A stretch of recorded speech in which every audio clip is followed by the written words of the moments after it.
აშენებთ სახლს ან რაიმე სამშენებლო ობიექტს და ფიქრობთ, რომ ტექნიკური ზედამხედველობა ზედმეტი ხარჯია, სინამდვილეში ეს ერთ-ერთი ყველაზე ძვირადღირებული შეცდომაა.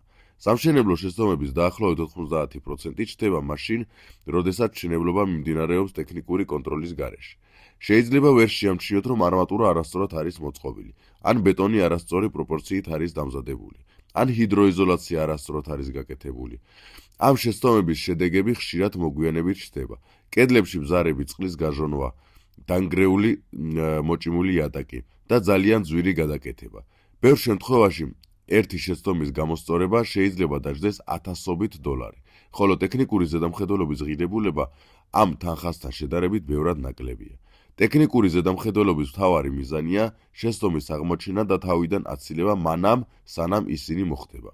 ჩვენ ვამოწმებთ პროექტს, ვაკონტროლებთ მასალებს, ვამოწმებთ არმირებას და სამუშაოების ხარისხს. სწორედ ამიტომ პროფესიონალური ტექნიკური ზედამხედველობა ხშირად ზოგავს ბევრად მეტ თანხას, ვიდრე მისი მომსახურება ღირს. თუ თქვენ აშენებთ სახლს ან სამშენებლო ობიექტს, უმჯობესია ყველაფერი თავიდანვე სწორად გაკეთდეს. დაგვეკავშირდით კონსულტაციისთვის.